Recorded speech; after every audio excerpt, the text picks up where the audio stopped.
Hello everyone, Assalamu alaikum. Today we are going to talk about verbs. Basically, a verb is a word that shows action or a state of being. The verb is the strongest word in a sentence, and a complete sentence must have a verb. So, verb is an all important word.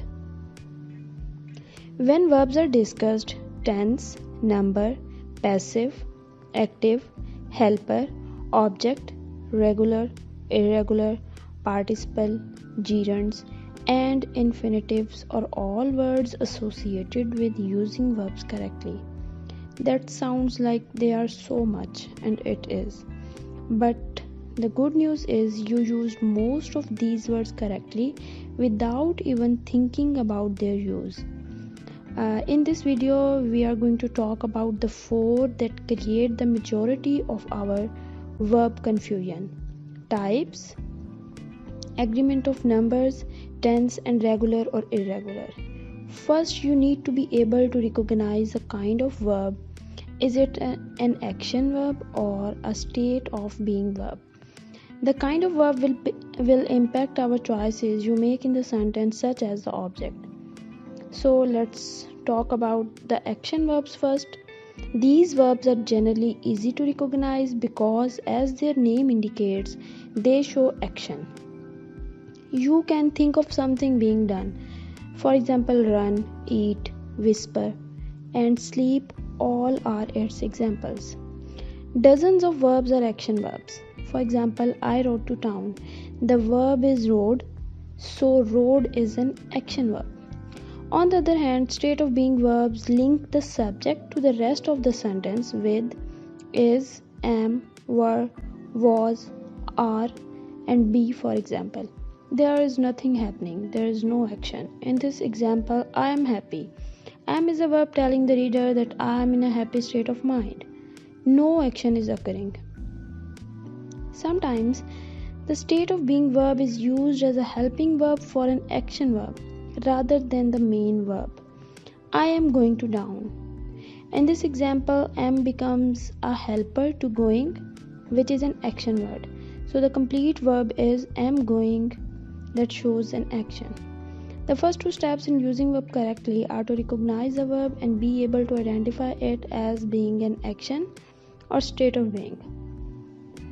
After locating and identifying the verb, the next requirement is that it agrees in number with the subject of the sentence. In other words, if the subject is singular, then the verb has to be singular. If the subject is plural, then the verb must be plural. The cat run or runs around the house. Cat answers the question of who and what the sentence is about. So it is the subject. Cat without an S means it's only one, so it is singular. Now, what about the verb? Run without an S is the plural, runs with the S is singular. So the correct sentence is, the cat runs around the house. That's a simple example, but here is a more challenging sentence that shows the importance of correctly identifying the subject. The stream beyond the hills flow or flows gently. Who or what flows gently? The stream. Only one stream, so a singular verb is needed with the S. The stream beyond the hills flows gently. However, if hills, the word closest to the verb, had been incorrectly chosen as the subject and the verb made to agree with hills, then you may make a sentence like, the stream beyond the hills flow gently. Both hills and flow are plural, but hills is not the correct subject. Stream is. The stream flow would be incorrect. Choosing the incorrect subject may result in lack of agreement between the sentence actual subject and the verb. Next, a verb has a tense. Past, present, and future are the three basic tenses, but sometimes something started in the past and continued to the present or will be completed in the future. That's why we have different tenses. Present perfect. They have waited. Something began in the past and either recently finished or has some relationship to the present. Past perfect. They had waited. Action was begun and completed in the past. And future perfect. They will have waited. Action completed with respect to the future. Even though those are the correct grammar terms for discussion purpose, let's use only present, past and future. Now add the tenses to the concept of verbs being regular or irregular. Basically, a verb is a regular verb if its past and future tense are identical and formed with d or ed. An irregular verb's past, present and future forms vary. Our grammar lives would be so much easier if all the verbs were regular verbs, but they are not. Now, let's combine these ideas, tense and regular or irregular, and look at the words in the past, present and future columns. Across the rows are walk, walked and walked. Fill in the blanks. I walk to the store every day. I walked to the store yesterday. I will have walked to the store 3 days this week. Try these words. Look and listen for a pattern. I talk with Lisa every day. I talked with Lisa last week. I had talked with Lisa about her trip.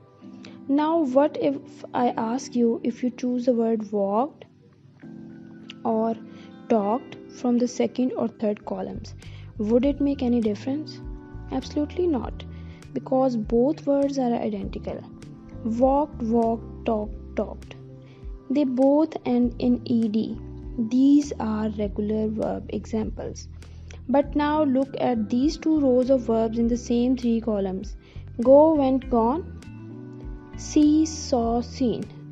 Notice the words in the second and third columns are not same. Keep looking for a pattern as we examine these examples. I go to town every day. I went to town yesterday. I will have gone to town every day this week. I see the food on the table. I saw the food on your table at last week's party. I will have seen the same food on the restaurant buffet. In these sentences, you do need to know if the correct verb should be selected for column 2 or 3 because they are different words. These are irregular verbs. In the 4 examples, look at all the number 3 sentences. What they all have in common is the verb helper is used, have or had. Not knowing whether to use the word from column 2 or 3 obviously makes no difference because if the verbs are regular, because the same word is in both columns. However, knowing whether to use column 2 or 3 with irregular verbs is crucial. Remember this, the words in column 2 never take a helper. The words in column 3 always take a helper. Saying, I seen her yesterday is always incorrect. Seen is in the third column, the one that must have a helper. So the correct sentence is, I saw her yesterday or I have seen her, both are correct.